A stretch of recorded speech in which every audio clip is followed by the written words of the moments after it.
Magandang araw po sa inyong lahat, lalong-lalo na po sa mga ginigiliw nating tagapakinig. Narito na naman po tayo sa paglalahad ng isang natatanging kwento ng buhay ng magkapatid.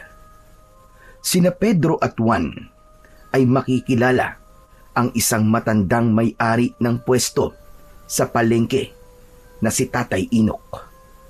Hanggang isang araw ay binulabog ng isang pangyayari ang tahimik na pamumuhay ng mga tao sa baryo. Marami ang nawawala at natatagpo ang patay sa kakahuyan na malapit sa kanilang pwesto. Kaya naman, dahil sa husay ng paggamit ng magkapatid ng sandata, ay pinagkalooban sila ng matanda ng kakaibang mga armas na magagamit nila laban sa mga aswang na kanibal. Ano kaya ang kakaibang misyon na dapat tuparin ng magkapatid? Magagawa kaya nilang ipagtanggol ang buong baryo laban sa lumalakas na puwersa ng kasamaan? Sama-sama po nating pakinggan ang buhay at pakikipagsapalaran ng magkapatid na matadero na kumatay sa tribo ng mga aswang. Pero bago po ang lahat, mga idol, huwag po nating kalimutang mag-subscribe at i-hit ang notification bell sa aking YouTube channel na The Voice Addict at Apong Isaak para sa mas marami pang makapigil hiningang kwentong aswang at katatakutan mula sa mundo ng kababalaghan. Umpisahan na po natin ang kwento. Juan, yan na ba talagang isusuot mo? Ang gusot-gusot ng damit mo. Para kang hindi naghanda eh. Ano naman kung gusot yung damit ko, kuya? Hindi naman fashion show ang pupuntahan natin Trabaho ang pupuntahan natin bilang matadero. Kaya hindi na natin kailangan pang pagandahin ang suot nating damit. Pambihira ka naman, kuya, oh. Pero paano kapag kakatiwalaan na magiging amo natin? Kung mukha kang tamad mag-ayos ng sarili mo, nakikita ka agad yan sa itsura na mag-a-apply. Sana man lang, yung maayos na damit ang isuot mo. Baka isipin nila na wala kang disiplina sa sarili mo eh. Sige na, palitan mo ng damit mo, Juan. Ako nga nasusura na akong tignan ng itsura mo eh. Paano pa kaya yung magiging amo natin? Sos, ikaw naman, kuya, masyado kang maarte. Kahit bagong plancha pa ang suot mo, alam mo, kuya, kung hindi ka marunong gumamit ng itak, wala rin yun. Ang batayan na ngayon ay hindi na tungkol sa pananamit, kundi kung gaano ka kagaling humawak ng itak. Saka kung gaano ka kabilis kumilos sa trabaho. Maganda nga ang suot mong damit. Mabagal naman na parang wala ka sa sarili mo. Wala rin sa isa yun. Saka, bakit ba palagi mo na lang akong pinakikialaman sa damit ko? Hindi naman kita pinakikialaman sa damit mo Ay nako, ewan ko sa'yo. Alam mo, Juan, hindi lang basta husay sa paghawak ng itak ang tinitignan ngayon, kundi kung paano ka magdala ng sarili mo kapag humaharap ka sa mga tao. Kailangan presentable ka kahit papano. Kung di mo kayang ayusin ang damit mo, paano pa kaya sa trabaho mo? Sige nga. Itinatama lang naman kita sa pananamit mo Tapos ikaw pa tong galit sa akin? Bahala ka na nga sa buhay mo. Basta ako, kuya, ang mahalaga, marunong akong kumatay ng hayop. Alam ko ang ginagawa ko sa trabaho ko. Mas importante sa akin yun kaysa sa kinis ng suot ko. Basta, bahala ka na nga. Pero tandaan mo, minsan, ang unang tingin ng tao sa atin ay base sa itsura. Sana lang, hindi ka mapahiya mamaya. Wala pa nga tayong nakikitang magandang pwesto na pag-a-applyan natin ng trabaho. Ang dami mo na kagad sinasabi tungkol sa akin. At sana lang talaga, hindi ka magtago sa kinis ng suot mo kung wala ka namang tapang sa pagkatay ng hayop. Kaya sigurado ko, hindi ako mapapahiya. Sige na. Hirap makipagtalo sa'yo. Pero maiba nga tayo ng usapan, Juan. Alam mo na ba kung bakit tayo sa baryo ng Kalumpit lumipat ng bahay? Hindi kasi natin makausap ng maayos si nanay dahil sa kalagayan niya. Sa tingin mo, meron kayang iniiwasan si nanay at pinagtataguan? Aba, malay ko. Ikaw ang panganay sa ating dalawa eh. Dapat alam mo yan, kuya. Juan, kaya nga ako nagtatanong sa'yo eh. Hindi porket ako ang panganay, ay alam ko nang nangyayari sa pamilya natin. Hindi ko lang talaga maintindihan eh, kung bakit nagdesisyon ng ganun si nanay. Pagkatapos na mamatay si tatay. Para bang nagbago na si nanay eh. Palagi siyang natatakot at merong isang taong palaging hinahanap. Baka naman hinahanap niya ay ang kanyang mga magulang. Hindi ba't kahit kailan eh, hindi pa naman natin nakikita sina lolo at lola? Pero alam mo kuya, kahit ako, nagtataka na rin eh. Bakit kaya dito pa sa baryong to tayo lumipat? Ang layo-layo na sa dati nating tirahan. Tapos, parang ang tahimik pa masyado. Parang napakaliblib. Sabi ni nanay, dito raw siya pinanganak eh. Gusto niyang bumalik sa lugar na kinalakihan niya. Bukod dun, wala na siyang ibang sinabi tungkol sa ibang dahilan. Pero kuya, bakit kaya ngayon lang niya sinabi sa atin ang tungkol sa lugar na to, no? Ang weird, no? Ang alam ko dati, wala siyang kamag-anak dito, di ba? Kaya, imposibleng mga magulang niya ang hinahanap niya. Di ba? Isipin mo, kuya. Tama ka, Juan. Yan din ang iniisip ko eh. Pero, nakwento niya sa akin kagabi. Nung bata pa raw siya, ligtas daw at masagana raw ang baryong to. Kaya naniniwala raw siyang dito tayo makakahanap ng panibagong simula ng buhay natin. Panibagong simula? Ibig bang sabihin, kuya? Gusto niyang kalimutan ang mga nangyari kay tatay? At ang paglipat lamang sa baryong to ang naisip niyang paraan para makalimutan niya ang nangyari kay tatay? Ganun ba yun? Siguro. Di ko rin alam. Pero, yun nga ang totoong dahilan ni nanay. Basta kuya, iba ang kutob ko sa bigla natin paglipat sa baryong to. Magtiwala na lamang tayo kay nanay. Malakas ang kutob kong may dahilan talaga kung bakit siya nagdesisyon ng ganito. Ang mahalaga, makahanap na kagad tayo ng trabaho para meron tayong pambili ng gamot ni nanay, di ba? Saka, maganda naman ang lugar na to. Tahimik at sariwa ang hangin. Malayo sa gulo at panatag ang loob ko sa lugar na to. Yun ang importante. Tahimik nga, pero parang kakaiba rin ang pakiramdam ko. Para bang may tinatago ang lugar na to. Baka naman naninibago ka lang, Juan. Basta tandaan natin, pinili ni nanay ang baryong to dahil naniniwala siyang mas ligtas tayo rito. Sana nga, kuya. Sana nga, ligtas tayo sa lugar na to. Pakiramdam ko tuloy, merong humahabol sa atin kaya nagkakaganon si nanay eh. Tignan mo nga kuya ang paligid natin oh. Hindi ka ba nagtataka? Huwag mo nalang pansinin ang paligid natin, Juan. Natural na tahimik ang lugar na to dahil nasa gitna tayo ng kagubatan ngayon. Sige na, bilisan mo na lang ang paglalakad. Kuya, saan ba tayo pupunta ngayon?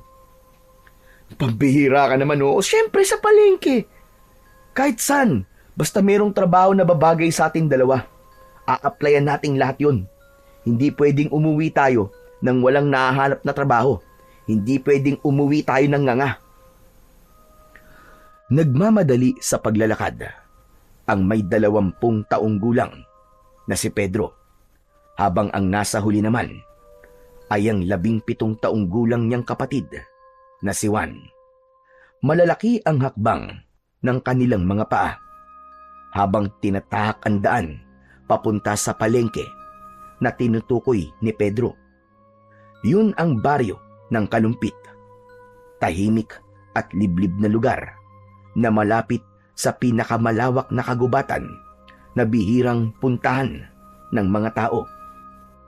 Habang tinatahak ng magkapatid ang daan, ay abala rin sila sa pagmamasid sa kanilang paligid. Tanging ang mga huni lamang ng ibon at kaluskos ng kanilang mga yabag sa tuyong dahon ang naririnig nila. Sa bawat hakbang, dama nila ang bigat ng kanilang dala. Hindi lang ng kanilang mga sandata, kundi pati na rin ang kaba sa kanilang dibdib. Teka, isadali lang kuya. Sigurado ka bang ito ang tamang daan papunta sa palengke? Parang paulit-ulit na lang ang nakikita natin eh. Baka naman naliligaw na tayo. Huminto sa paglalakad si Pedro at tinignan ang kanyang paligid. Ang mga puno ay matataas at siksik. Tila nagsasara sa kanilang daraanan. Muli niyang tinignan si Juan na habol na rin ang sariling hininga. Oo, Juan. Sigurado ako sa dinaraanan natin. Ang sabi kasi ni Nanay, dadaanan talaga natin ang malawak na kagubatang to. Pero kuya, matagal nang wala sa baryong to si Nanay. 10 taong gulang daw siya nang umalis dito. Marami nang nagbago dito panigurado at mahirap magtiwala sa sinasabi ni Nanay. Kuya, alam mo, sa tingin ko talaga naliligaw na tayo eh. Ano ka ba naman, Juan? Lalo lamang nangihina ang loob ko sa'yo eh. May tiwala ako sa sinabi ni Nanay. Hindi naman tayo ipapahamak nun, di ba? Sige na, maglakad pa tayong gando sa dulo. At kung nag-aalala ka, sige ganito. Maglagay ka ng palatandaan sa lupang yan. Kapag bumalik na naman tayo sa lugar na to, aba, saka tayo mag-isip na naliligaw talaga tayo. Tsaka tayo mag-isip ng paraan kung paano tayo makakalabas sa gubat na to. Palagay ko kasi tama naman ang dinadaanan natin eh. Kasi sumusunod lang naman tayo sa makinis na daan na madalas daanan ng mga tao. Oo na. Sana nga. Tama itong dinadaanan natin, kuya. Hindi na nagsalita si Pedro. Patuloy silang naglakad. Tangan ang kanilang mga itak. Ang hangin ay lumamig at tila mas lalo pang dumilim sa kanilang paligid. May mga aninong kumikilos sa gilid ng kanilang paningin. Ngunit sa tuwing lilingon sila, wala naman silang nakikitang ibang tao sa lugar na yon. Mas humigpit ang kapit ni Juan sa hawak-hawak nitong itak. Hanggang si Pedro naman ay abala sa pagtingin sa paligid. Malakas ang tibok ng kanyang puso habang nag-aalala sa kakaibang presensyang nararamdaman niya. Maya-maya pa ay muling nagsalita si Juan. Halata ang panginginig sa boses nito. Kuya, pakiramdam ko. Hindi lang tayo naririto sa gubat na to. Sus, Juan! Umiral na naman yung pagiging matatakutin mo. Akala ko ba matapang ka? Hindi ba't yan ang sinasabi mo sa akin kanina? Ako ang matatakot. Oh, bakit ngayon? Nagkakaganyan ka? Ngumiti si Pedro. Pilit na nagtatapang-tapangan sa harap ng kapatid. Inaasar niya si Juan na namumutla na sa takot. Ngunit kahit siya ay nararamdaman niya ang kakaibang galaw sa kanilang paligid. Ngunit hindi niya yon maaaring ipahalata sa kanyang kapatid. Huwag kang matakot, Juan. Tandaan mo, hindi tayo ordinaryong tao lang na walang alam pagdating sa pakikipaglaban. Mahusay tayong gumamit ng sandata. Tapos dala pa natin. Mahihirapan silang lumapit sa atin. Ano man ang nasa harap natin, haharapin natin sila na magkasama. Ayos? At sa gitna ng katahimikan ng kagubatan, narinig nila ang isang malalim at kakaibang alulong. Kasunod ng kaluskos na tila papalapit sa kanilang kinaroroonan. Kapwa sila napatigil. Nagkatitigan at sabay na kumapit ng maigpit sa kanilang mga sandata. Pero napangiti ang magkapatid nang lumabas mula sa halaman ang malaking baboy ramo. Sinundan nila ito dahil balak nilang huliin.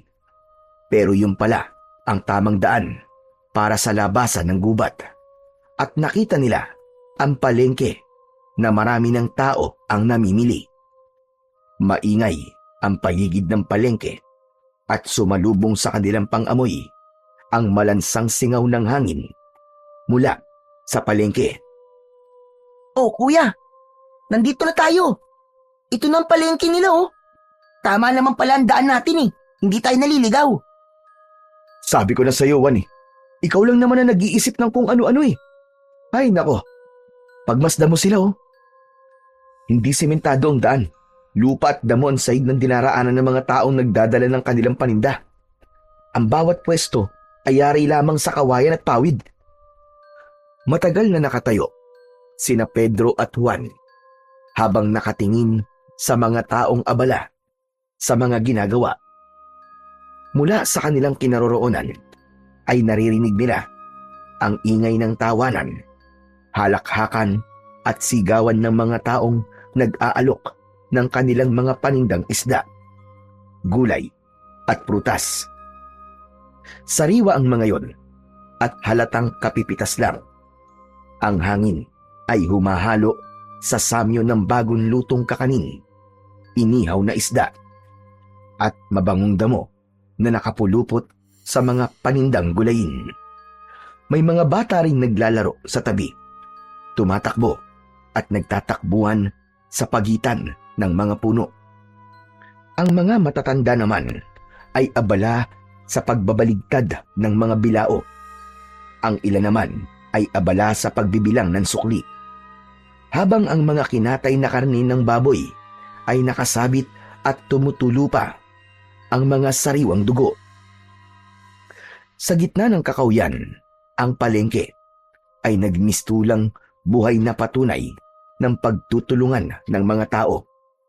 Hindi ito nakatali sa modernong pamilyan, kundi sa payak na kalakalan kung saan ang isang bugkos ng saging ay maaaring ipagpalit sa isang tabo ng bigas at iba pang produkto. Natuklasan ng magkapatid na umiiral pa rin sa palengke ang pakikipagbarter. Ang barter ay isang palitan ng kalakal na walang ginagamit na pera.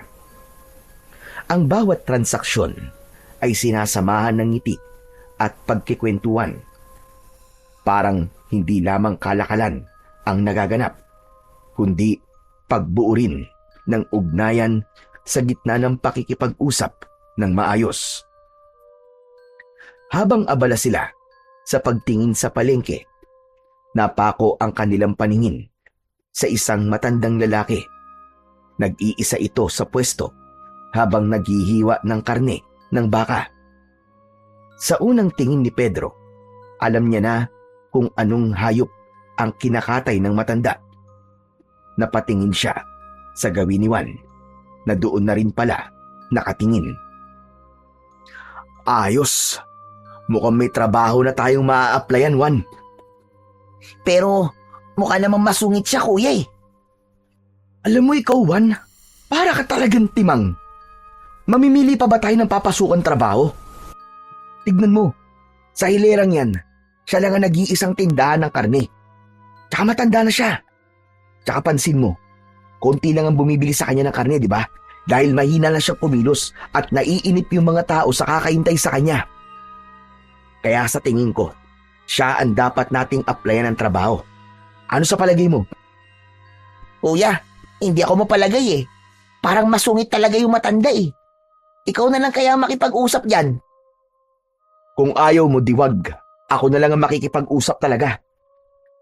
Hindi na hinintay ni Pedro na sumagot pa ang kanyang kapatid na si Juan. Nilapitan niya na ang kinaroroonan ng matandang naghihiwa sa mga laman ng baka na binibili naman ng isang babaeng nakatayo sa harap nito. Habang abala ang matanda, ay pinagmasdan niya ito. Ang buhok ay puting-puti na, magaspang at medyo nakasabog. Tingin niya ay 70 taong gulang na ang matandang lalaki. Ang balat nito ay kulubot at maitim dahil sa init ng araw at hirap ng magtrabaho. Sa paligid ng pwesto nito ay merong mga karne na nakasabit. Maliit ang lamesa na gawa sa kahoy. Merong nakapatong na isang gulok na putbod. Dahan-dahang lumapit si Pedro at sinimulang makipag-usap dito. Magandang umaga po. Kailangan po ba niyo ng matadero? Mabagal na iniangat ng matanda ang paningin nito. Bakas ang lalim ng mga mata na tila walang maayos na tulog. Nakakunot ang noo nito at napatitig sa kanyang muka.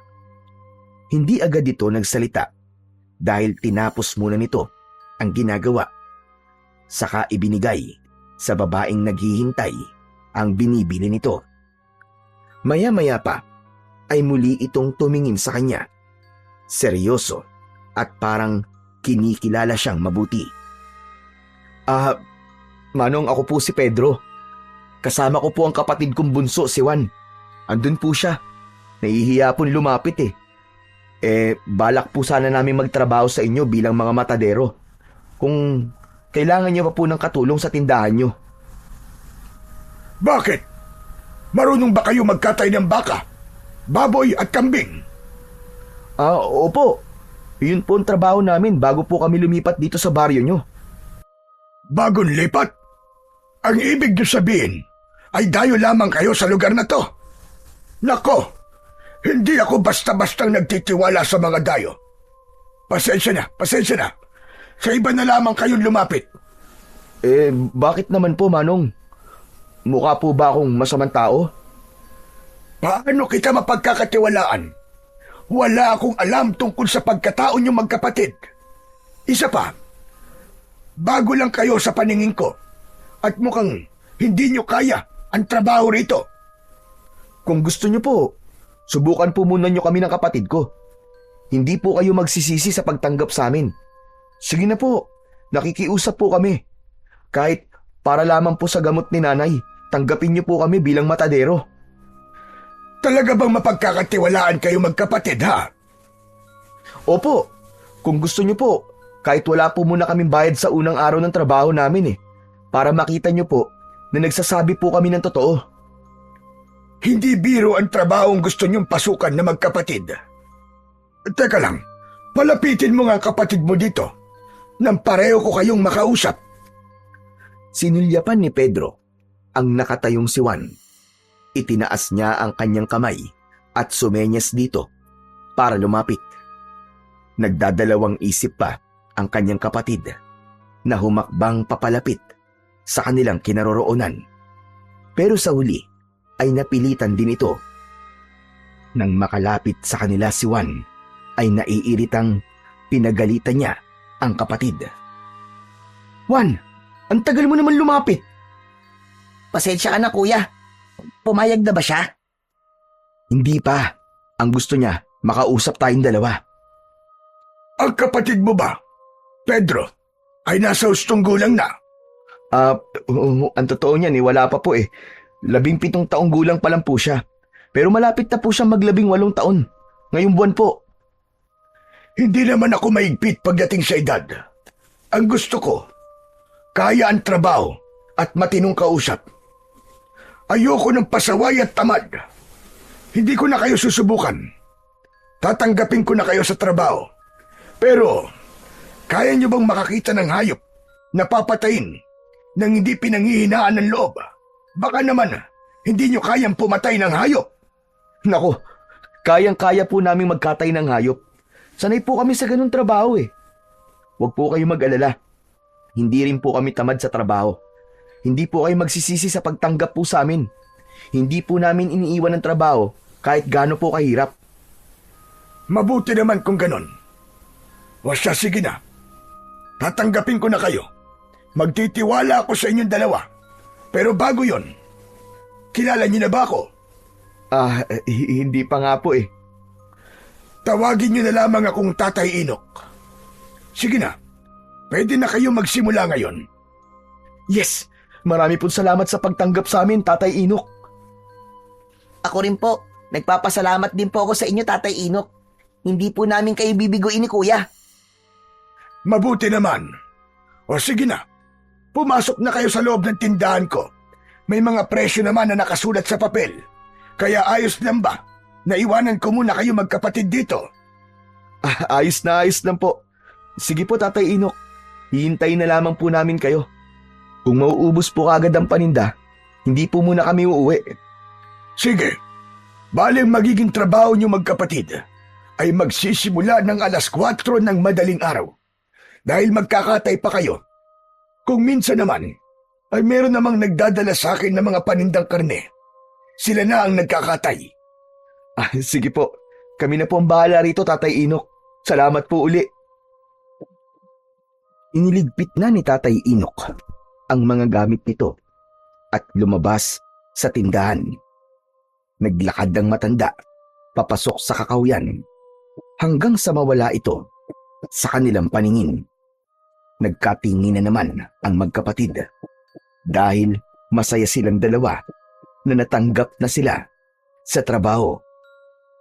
Ang lakas ng loob mo, kuya. Napapayag mo si Tatay Inok na tanggapin tayo sa tindahan niya. Siyempre, ako pa ba? Nakita mo naman kanina, napagod na rin si Tatay Inok. O paano, kuya? Simulan na natin ang pagpapakitang gilas sa mga tao. Dating gawi. Patutunayan natin na hindi nagkamali si Tatay Inok sa pagtanggap sa atin. Ano, game? Sige, Juan, game. Gawin natin ang lahat para maipakita natin na karapat dapat tayo sa pagiging matadero.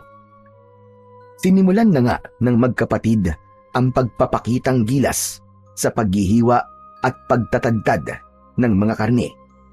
Sa loob mismo ng palengke, madaling napansin ang pwesto ni na Pedro at Juan. Magkaharap na nakalagay ang kanilang mga bangkong kahoy. Malinis at maayos, at sa ibabaw ay nakahanay ang mga bagong katay na karne. Mapulang baboy, manok at baka na maingat na tinatakpan ng malinis na dahon ng saging. Hindi tulad ng ibang matadero na bara-bara ang trabaho. Ang magkapatid ay kilala sa kanilang husay at linis sa pagkatay. Si Pedro, ang panganay, ay mabilis kumilos at biyasa sa paggamit ng gulok. Maganda ang bawat hiwa ng karne gamit ang kanyang kamay. Pantay, maayos at walang sayang na laman. Habang hinihiwa niya ang karne, nakikita ng mga mamimili ang kinis ng pagkakahiwalay ng taba at laman.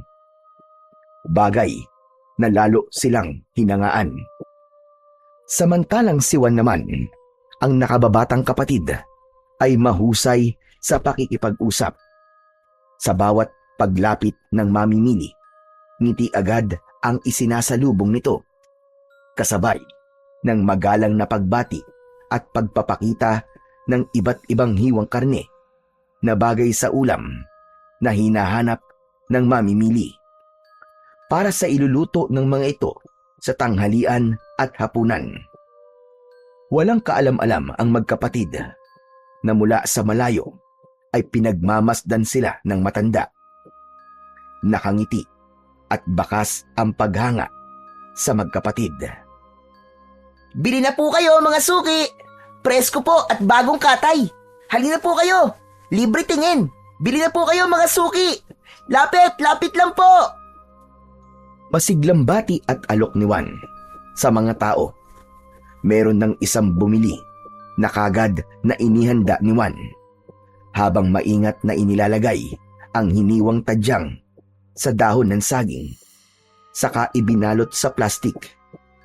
Samantala, si Pedro naman ay abala sa pagpapakitang gilas sa pamamagitan ng paghawak ng itak at paghihiwa ng karne ng baka.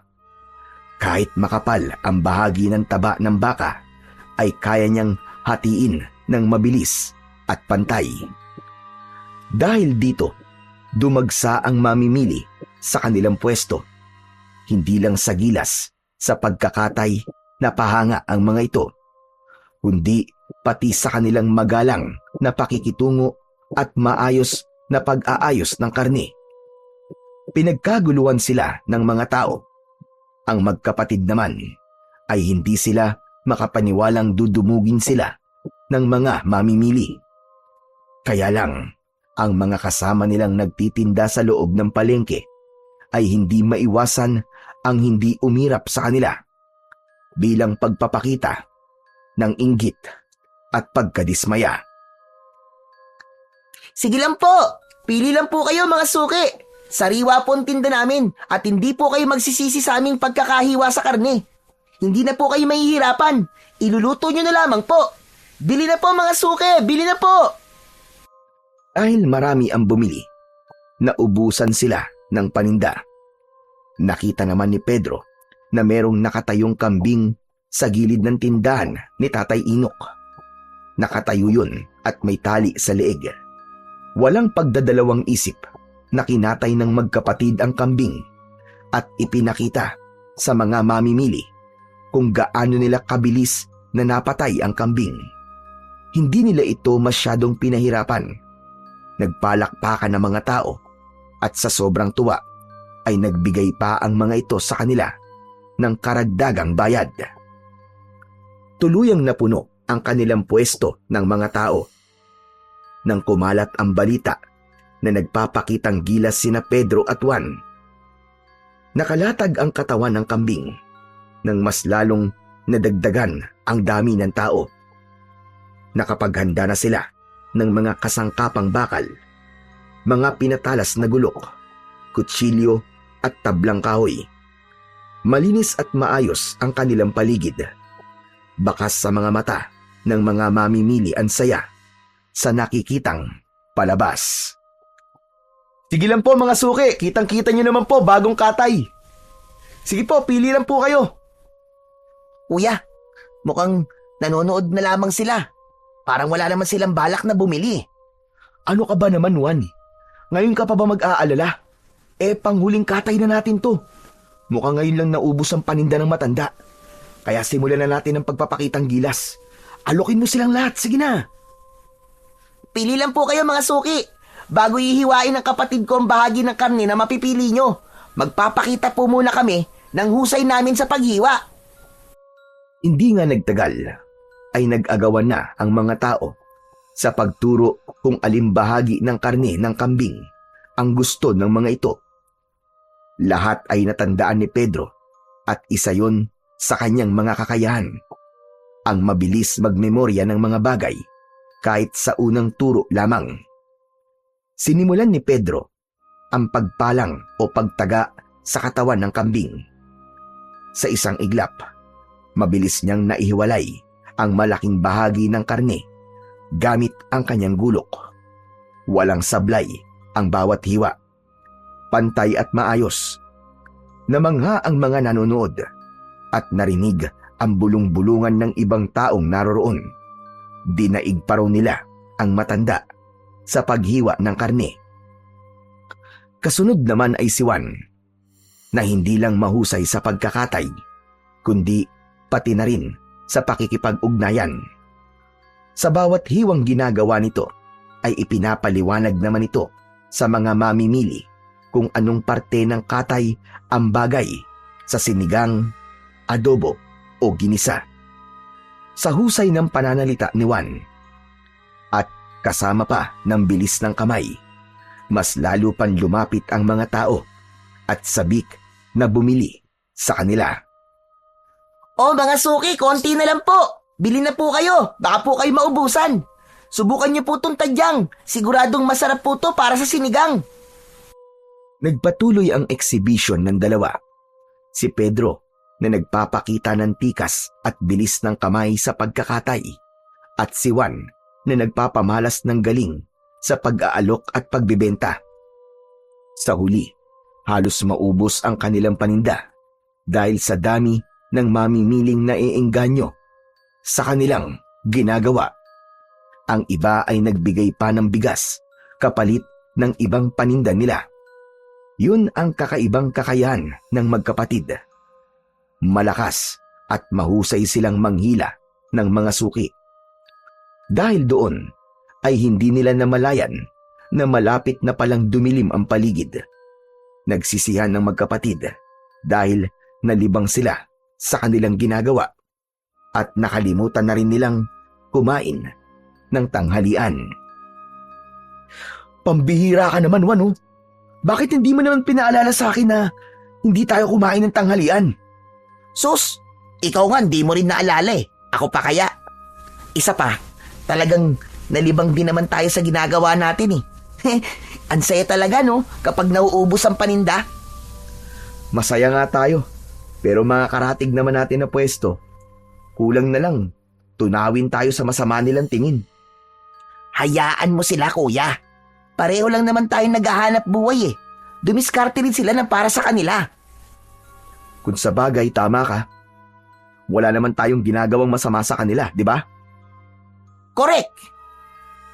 Pagkatapos nilang mag-usap, ay nilinisan ng magkapatid ang kanilang pwesto. Si Juan ang nagbibilang ng kinita nila. Isinama nila ang kanilang bonus na nakuha sa kanilang mga suki. Habang si Pedro naman ang napunta sa paglilinis ng pwesto.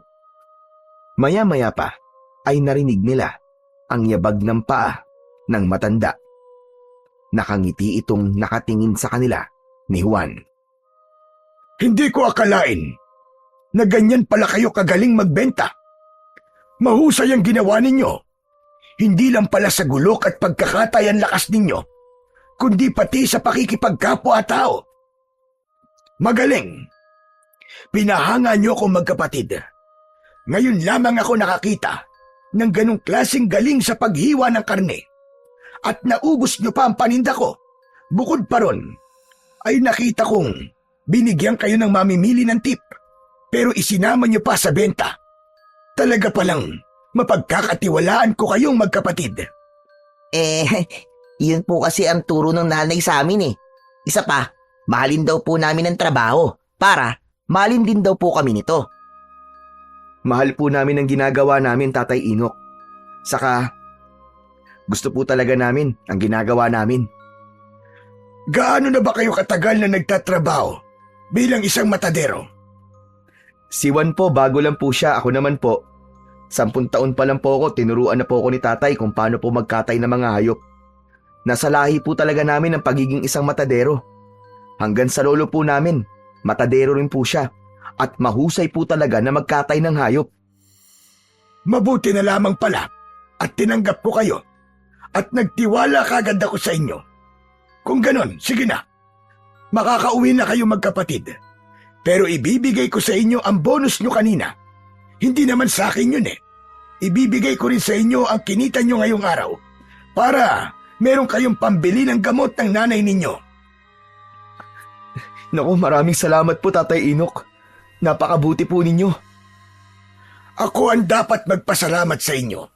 Dahil naubos ang paninda ko. Malaking bagay ito para sa akin. Hindi maipaliwanag ng magkapatid ang labis na tuwa nang makita nilang nagbibilang ng pera ang matanda para iabot sa kanila. Lumapat sa palad ni Pedro ang kauna-unahang kinita nila sa unang araw ng kanilang trabaho. Habang ang natitirang pilas ng karne ng kambing ay ipinadala pa sa kanila ng matanda.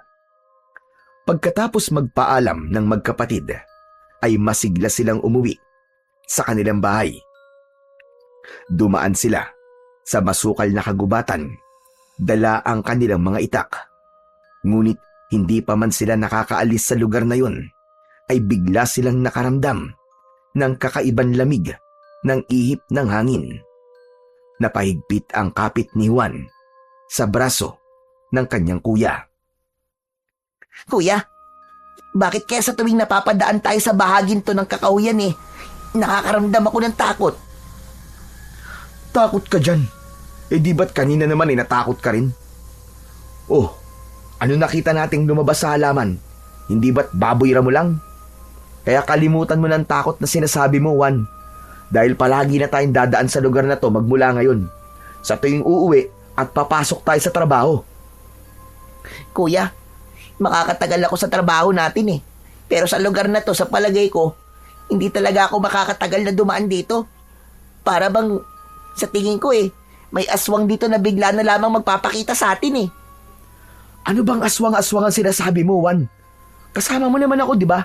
Isa pa, wala namang dapat nakatakutan sa lugar na to. Ikaw talaga, kung ano na lang ang lumalabas sa isip mo Nanatili sa ganong posisyon si Juan, habang mahigpit na nakakapit sa braso ni Pedro. Nagpatuloy sila sa paglalakad, ngunit bigla silang natigilan nang marinig nila ang bulungan at boses ng mga tao sa unahan ng kanilang daan. Sa gitna ng kakahuyan ay nag-uunahan ang mga yapak ng mga taong nagkakagulo. Nagmula ang mga ito sa kanilang likuran, papunta sa pinagkakaguluhan ng mga tao. May mga nagsisigawan at ang iba naman ay nagtatakbuhan habang bakas ang takot sa mga muka. Ang ilan ay nagtipon-tipon sa isang lugar, nakikiusyoso, nagsisiksikan upang masilip ang bangkay na nakahandusay sa damuhan. Kuya, tignan mo oh. Ano kayang pinagkakaguluhan nila? Hindi ko rin alam eh. Pero sa palagay ko, merong patay sa bahaging yun ng daan. Halika, Wan. Tignan natin. Kuya, wag na tayong lumapit. Natatakot ako eh. Baka mapanaginipan ko lang ang itsura ng bangkay. Kung ayaw mo, hindi ako na lang. Gusto ko lang makita kung bakit sila nagkakagulo sa bahaging yun. Hindi na hinintay ni Pedro na sumagot ang kanyang nakababatang kapatid na si Juan. Tinanggal niya ang pagkakakapit ng kamay nito sa kanyang braso at nilapitan ang pinagkakaguluhan ng mga tao. Hinawi ni Pedro ng bahagya ang mga tao at ganun na lamang ang panlalaki ng kanyang mga mata nang makita ang isang lalaking nakadilat ang mga mata. Mabuti na lang at hindi niya pala isinama si Juan dahil kung hindi, baka mas lalo lamang matakot ang kanyang kapatid. Ang katawan ng biktima ay wasak. Ang mga sugat ay malalalim na tila pinaghahampas ng matatalim na kuko at mga pangil. Ang damit ay punit-punit na tila ba nilapa ng isang napakabangis na hayop. Bumundol ang kaba sa kanyang dibdib, lalo na nang marinig niya ang sinabi ng ibang taong nakasaksi na meron na naman daw na biktima ang mabangis na hayop.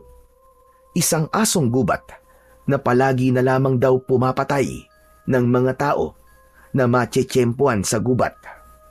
Nag-alala bigla si Pedro na baka pati silang dalawa ni Juan ay matsempuan din ng mabangis na hayop. Naku po, Diyos ko! Anong klaseng hayop kaya ang may gawa nito? Napako ang paningin ni Pedro sa lalaking nagsalita. Habang nakatingin sa lalaking nakahiga sa lupa, may tali ito ng panyo sa ulo at maraming suot na kwintas. Sa tingin niya ay isang albularyo ang lalaki dahil sa mga dala nitong bote ng langis. Napatakip ng bibig ang lalaki na parabang nasusuka sa itsura ng kaawa-awang biktima. Idagdag pa ang nakakasulasok na amoy mula sa singaw ng katawan ng lalaki na parabang bagong lapa lamang ito ng hayop. Nilalangaw ang nakaluwa nitong bituka sa tiyan.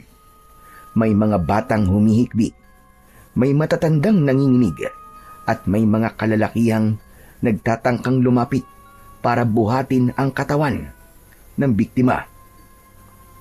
Dapat siguro, pabakuran na lamang ang lugar na ito. Delikado na sa mga dumadaan.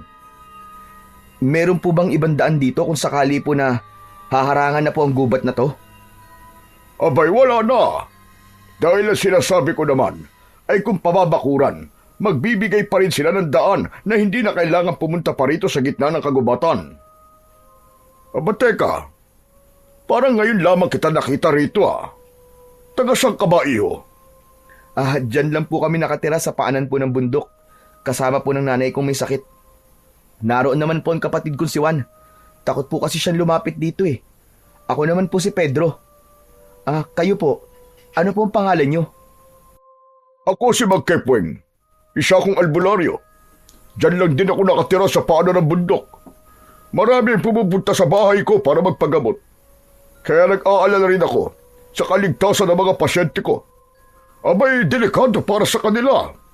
Kung meron ganong klaseng hayop na gumagala sa gubat na to at lumalapat pumapatay sa mga tao. Habang nag-uusap, sina Mang Kepweng at Pedro ay palakas naman ng palakas ang bulungan ng mga tao. Kaya nang simulan ng buhatin ng mga tao ang bangkay ng lalaki, ay nagkahiwalay ang mga taong nakikiusyoso sa biktima. Ang ibang tao ay umuwi na at ang ilan naman ay sumunod pa sa nagbubuhat ng mga kalalakihan. Nabaling ang atensyon ni Pedro sa dugong nakadikit sa lupa. Para siyang nakakita ng kakaibang bagay na nagdulot sa kanya ng hindi maipaliwanag na kaba. Parang isang uri ng naputol na pangil ang nasa lupa. Nang dadamputin niya na ang bagay na yon, ay pinigilan siya ni Mang Kepweng. Sandali lang, iho. Hindi pa tapos ang investigasyon. Kaya wag mo munang hahawakan ng bahagi ng lupa na yon. Magmabuti pa ay umuwi na kayo ng kapatid mo. Delikado kung mananatili pa kayo rito. Bigla nga po kaming nag-alala ni Juan eh. Paano na kaya sa pagpasok namin sa palengke? Saan kaya kami dadaan? 4:00 pa naman na madaling araw ang pasok namin. Teka, kanina ba kayo nagtatrabaho? Kay Tatay Inok po. Tila dumilim ang anyo ni Mang Kepweng nang mabanggit ni Pedro ang pangalan ng matanda. Ngunit ilang saglit lamang ang lumipas ay napalitan ng ngiti ang labi ng lalaki. Nagtataka siya, ngunit hindi lamang niya yon pinansin dahil lumapit na sa kanilang tabi ang nakababata niyang kapatid na si Juan. Kuya, tara na. Malapit na pating dumilim ang paligid. Baka mahirapan na tayong umuwi sa bahay. Teka, sandali lang. Huwag muna kayong umalis. Meron pa akong itatanong sa inyo. Pero Mang Kepweng, baka gabihin na po kasi kami sa daan. Ganun ba? O sige, pupuntahan ko na lang kayo sa bahay nyo. Gusto nyo bang gamutin ko ang nanay nyo? Libre lang. Wala kayong babayaran. Binalot ng tuwa ang puso ni Pedro nang marinig ang sinabi na yon ni Mang Kepweng. Pati si Juan ay natuwa rin. Bigla silang nabuhayan ng loob dahil meron ng titingin sa kanilang ina na may sakit. Sige, kapag may pagkakataon, ay ako ang gagamot sa inyong ina. Sige na, magkita na lang ulit tayo. Mag-iingat kayo sa pag-uwi. Sana nga po'y matulungan niyo po ang nanay namin, Mang Kepweng. Tango na lamang ang itinugon ni Mang Kepweng sa kanila at tumalikod na rin ito sa kanilang harapan. Mabigat ang bawat hakbang ng lalaki na hindi sila nilingon. Habol nila ito ng tanaw at nagtataka sa kabaitang ipinakita nito sa kanila. Kahit maganda ang pakikitungo ng lalaki sa kanila, pakiramdam ni Pedro ay mabigat ang nararamdaman niyang presensya sa pagkatao ng albularyo. Natahimik ang paligid habang unti-unting nilalamon ng anino ng kagubatan ang papalayong anyo ni Mang Kepweng. Ramdam ng magkapatid ang malamig na simoy ng hangin na dumadampi sa kanilang balat. Isang pakiramdam ng pagkailang at pagtataka ang bumalot sa kanilang dibdib. Parang may mas malalim na dahilan kung bakit nakilala nila si Mang Kepweng. Isang malalim na buntong hininga ang pinakawalan ni Pedro bago sila nagpasyang umalis sa lugar na yun. Walang imikan ang magkapatid habang tinatahak nila ang daan pauwi sa kanilang bahay. Pagkalipas ng ilang minuto ay narating nila ang maliit na kubo. Bukas na ang ilaw na gasera at naririnig nila ang paghahanda ng mga plato ng kanilang ina na si Aling Zenab. Nay, nandito na po kami ni Juan. May dala po kami ni Kuya para po sa inyo, Nay. Bagyang humarap sa kanilang magkapatid ang kanilang ina na si Aling Zenab. Bumakas ang tuwa sa mga mata nito nang makita silang pumasok sa loob ng kusina. Nay, magandang balita po. Natanggap na po kami sa trabahong inaplayan po namin ni Juan. Ang kagandahan po ay magkasama kaming dalawa at mabait po ang amo namin. Nagpadala pa nga po siya ng karne ng kambing para po sa inyo. Saka po, Nay, ibinigay po niya sa amin ang kinita namin ngayong araw na to. Ang swerte po namin ni Kuya, Nay. At hindi lang po yun. Meron po kaming nakilalang albularyong titingin po sa inyo para gamutin po kayo. Totoo ba yan, mga anak? Anong klaseng trabaho bang nakuha nyo? Matadero pa rin po, Nay. Yun lang po kasi ang alam naming trabaho ni Juan eh. Nay, tinanggap po kami ni Tatay Inok bilang matadero sa palengke. Kahit mahirap po, kakayanin po namin. Ang mahalaga po ay tiyak po na may kita po kami sa araw-araw. Salamat naman sa Diyos. Matagal ko nang dasal na magkaroon kayo ng hanap buhay. Pero sigurado ba kayo, mga anak? Hindi madali ang trabaho sa katayan. Huwag niyo po kaming alalahanin, Nay. Kaya naman po namin yun eh. Malakas po ang katawan namin. Teka, sino ba ang albularyong sinasabi niyong gagamot sa akin? Si ano po? Ano nga bang pangalan nun? Si Mang Kepweng po. Mabait naman po siya eh. Tapos nagpresenta po siya sa amin. Nagagamutin niya raw po kayo. Mga anak, mapagkakatiwalaan ba naman siya? Baka hindi siya totoong albularyo. Isa po talaga siyang albularyo, Nay. Libre po ang serbisyo niya at hindi po nanloloko ng mga tao. Mabuti naman kung ganon. Wala nang masasaya pa sa isang ina, kundi ang makita ang kanyang mga anak na nagsusumikap at handang magtulungan. Pero salamat, dahil sa wakas ay nakakita na kayo ng albularyong gagamot sa akin. Maraming salamat talaga sa inyo, mga anak. Hindi niyo ako pinapabayaan. Patawarin niyo ako kung kayo lang ang nagtatrabaho para sa atin. Nay, wag po kayong malungkot. Masaya naman po kami sa ginagawa namin ni Juan eh. Tsaka pangako, Nay, hindi po namin kayo pababayaan. Aalagaan po namin kayo sa abot po ng aming makakaya. Oo nga naman po, Nay. Aalagaan po namin kayo. Simula po ngayon, mas gagaan na po ang buhay natin. Basta hindi po tayo aalis sa lugar na to. Isang mahigpit na yakap ang isinukli ni Aling Zenab sa mga anak bago kinuha ang karne ng kambing na dala ni Juan. Inilagay yon sa lababo at nilinisan. Saka nilagyan ng maraming asin para bukas lutuin. Habang sina Pedro at Juan naman ay pumasok sa kanilang silid at nagpalit ng damit. Pagkalipas ng ilang sandali ay nagtungo naman sila sa kusina para kumain na ng hapunan. Nagdasal muna si Aling Zenab bago sinimulan ang pagkain. Pagkalipas ng ilang minutong pagkain ay nagligpit ng mga pinagkainan ang magkapatid, habang ang kanilang ina naman ay nagpaalam na para makapagpahinga na sa loob ng kwarto nito. Naiwan ang dalawang magkapatid na naglilinis ng lamesa. Kuya, hindi mo ba sasabihin kay nanay ang nakita natin kanina doon sa kakawyan? Ano ka ba naman, Juan? Huwag kang maingay. Hinaan mo lang ang boses mo. Baka mamaya marinig niya tayo eh. Bakit naman natin sasabihin kay nanay ang tungkol sa nangyari sa kakawyan? Alam mo naman na may sakit siya, di ba? Gusto mo bang mag-alala pa siya? Ikaw, di ka talaga nag-iisip eh. Oo na, hindi na ako nag-iisip. Nag-aalala lang naman ako kay nanay eh. Meron ba nag-aalala na ganyan? Tatakutin mo pa si nanay? Sige na nga, magugas ka na nga lang ng plato. Inaantok na ako. Dapat talaga malaman ni nanay yun, kuya. Para mag-iingat din siya kapag wala tayo.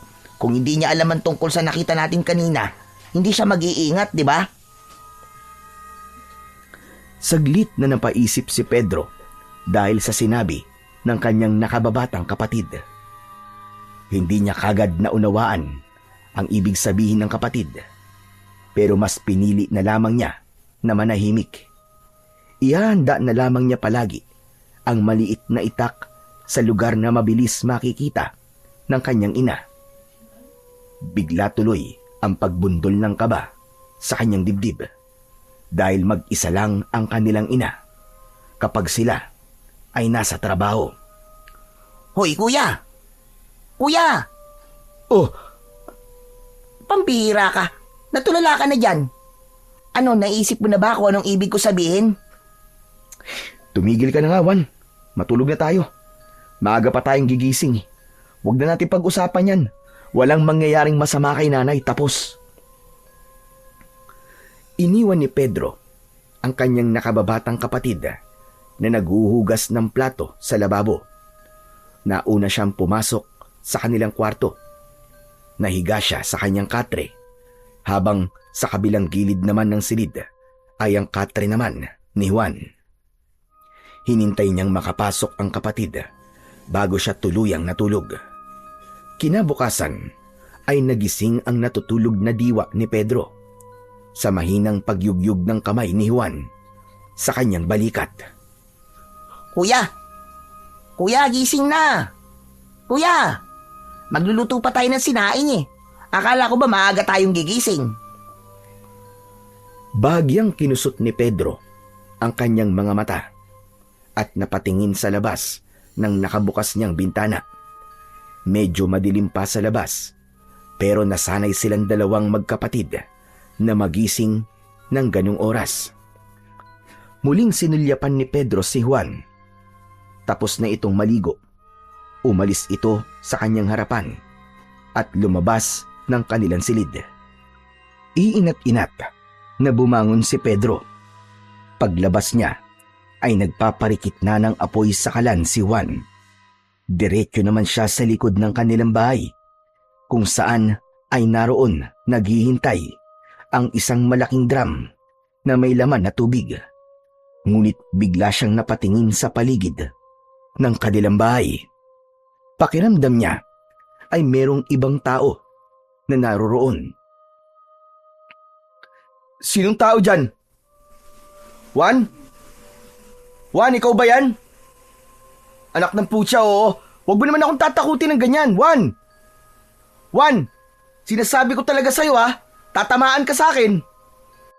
Sigaw ni Pedro habang nakatingin sa madilim na bahagi ng kakawyan.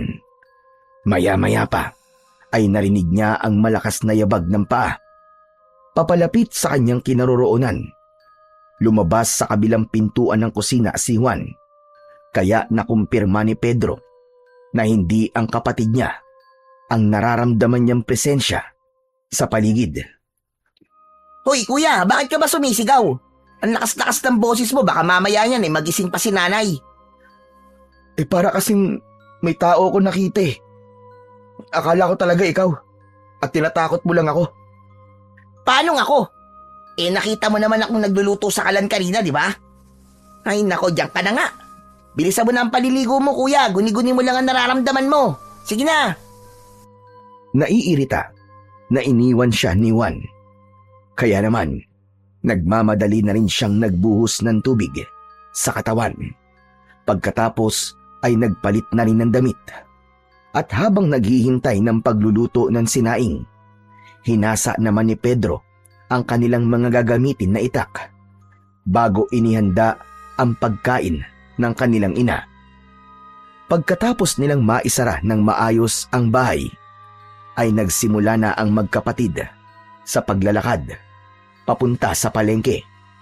Dala ang kanilang lumang gasera dahil medyo madilim pa rin ang daan. Tahimik na naglalakad ang magkapatid na sina Pedro at Juan sa makitid na daan ng kakawyan. Ang kanilang mga yapak ay marahang dumadagundong sa tuyong mga dahon at sanga na nakakalat sa lupa. Habang lumalalim ang kanilang paglalakad, tila ba may kakaibang lamig na bumabalot sa paligid. Isang katahimikan na hindi karaniwang nararanasan sa gubat. Bigla, sa may di kalayuan, namataan nila ang mga anino ng mga taong nagkakagulo na sa unahan ng kanilang daan. Nakita rin nila si Tatay Inok na abala sa pagtingin sa isang nakahandusay na katawan ng isang lalaki. Agad na nagmamadaling lumapit ang magkapatid at tumambad na nga sa kanilang paningin ang isang bangkay. Halos kapareho yun ng itsura sa naunang biktima. Luray-luray ang damit. Wasak ang katawan. Puno ng kalmot at kagat ang balat. Ngunit sa pagkakataong yun, ay wala ng lamang loob ang lalaki. Walang mga mata at putol ang mga braso. Mas brutal ang kamatayan ng lalaki at mahirap ng paniwalaan na mabangis na hayop pa rin ang may gawa noon. Nakita ni Pedro na hinawakan ni Tatay Inok ang katawan ng biktima. Tila ba sinusuri nito ang bawat sugat ng lalaki, kasabay ng pagtayo nito na walang imik at pailing-iling na hindi inaalis ang paningin sa katawan ng kaawa-awang lalaking nakahiga sa lupa. Kuya, isa na naman bang kaya natagpuan ng mga tanod? Natatakot na ako, kuya. Bakit kaya merong ganito sa baryong to? Akala ko ba sabi ni nanay ligtas tayo rito. Tumahimik ka na nga muna, Juan. Parang ang hirap naman paniwalaan na mabangis na hayop ang may gawa niyan. Hindi nakatiis si Tatay Inok at lumapit ito sa magkapatid. Bigla itong nagsalita at nagpakawala ng isang malalim na buntong hininga. Hindi isang mabangis na hayop ang may gawa sa karumal-dumal na sinapit ng lalaking yan, Pedro. Kundi isang mabangis na tao na merong lahi ng kanibal. Isang nilalang na kumukuha ng lakas sa sariwang dugo ng tao at mas malupit pa sa mga aswang. Ano po, Tatay Inok? Kanibal? Paano po nagkaroon ng kanibal sa baryong to, Tatay Inok?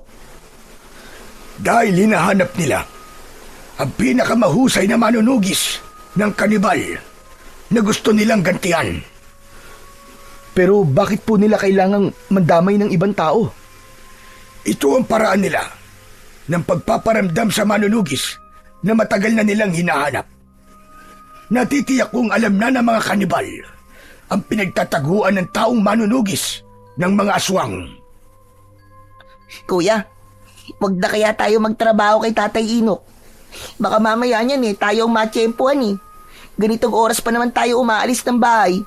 At saka, nag-aalala ako para kay nanay. Hindi sila pumapatay ng babae, Juan. Ginagawa nilang palahian ng babae at binabasbasan ng dugo para umanib sa kanila. Kung mapapansin nyo, mga lalaki lang ang namamatay. Nang una, ay nawawala lang ang mga lalaki sa baryo. Pero ngayon, pumapatay na sila bilang pagpapakita ng hamon sa taong manunugis na balak nilang gantihan at patayin. Tatay Inok, sa palagay ko naman po ay alam na rin po ng manunugis na yun kung malapit na po ang aswang na kanibal sa kanyang lugar. Dapat po magpakita na po siya. Kasi marami na pong nadadamay. Teka, Tatay Inok, ano po bang klase ng kanibal ang sinasabi nyo? Isa silang buong tribo na kumakatay sa kanilang biktima. Grupo-grupo sila kung umatake sa manunugis ng mga aswang. Pero dahil mahusay ang manunugis, hindi nila ito mapatay-patay.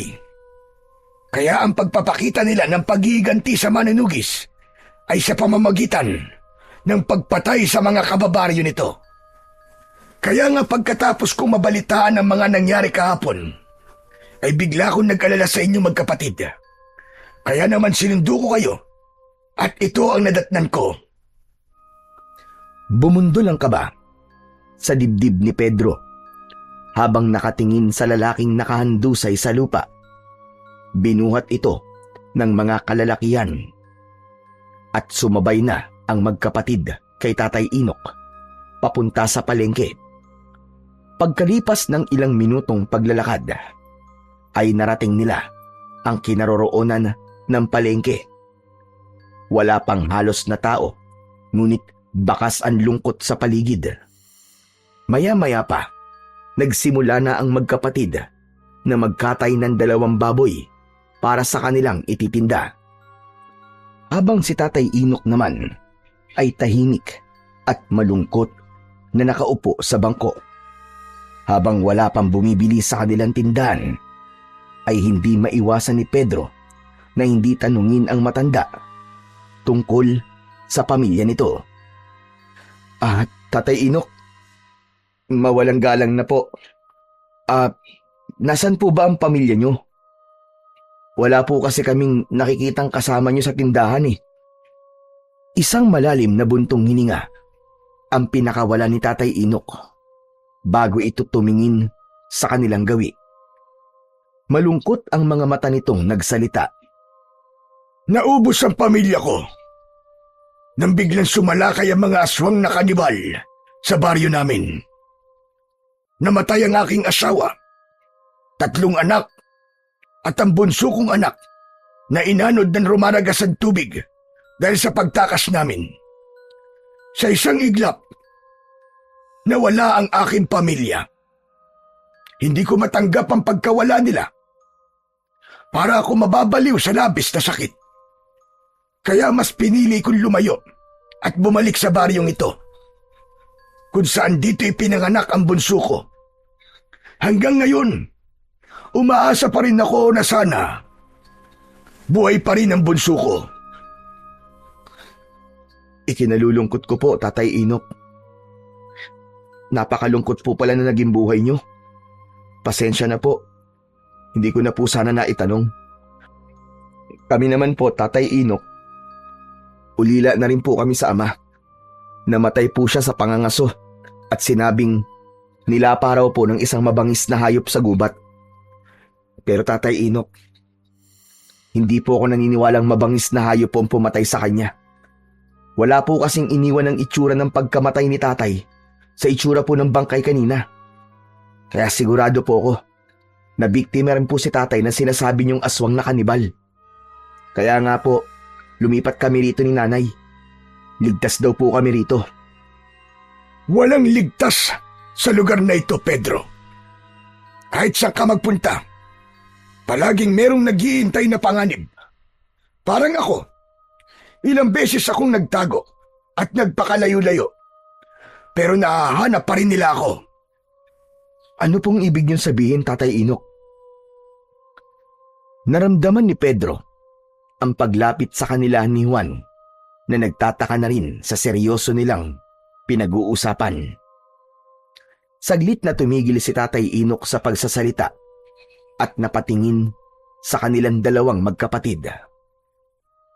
Ang totoo, ang manunugis na hinahanap ng mga aswang na kanibal at gustong paghigantihan ay walang iba kundi ako. Ako ang manunugis ng aswang na kumalaban sa kanila noon. Pero matanda na ako ngayon at wala nang kakayahang lumaban pa sa kanilang puwersa. Pero, Tatay Inok, bakit niyo po sinasabi sa amin to? Nang makita ko kayo, kung gaano kayo kahusay humawak ng itak, parang nakikita ko ang sarili ko sa inyo noon. Tulungan niyo ako. Naharapin ang mga aswang na kanibal. Gusto kong pigilan niyo sila sa pag-aasik nila ng lagim bago pa nila maubos ang mga tao sa baryong ito. Po, bakit po kami, Tatay Inok? Hindi ko alam kung bakit sa inyo ako nagtitiwala. Matagal kong itinago ang sikretong ito sa mga tao. Pero lubhang magaan ang loob ko sa inyong magkapatid. At alam ko na malaki ang maitutulong niyo sa akin.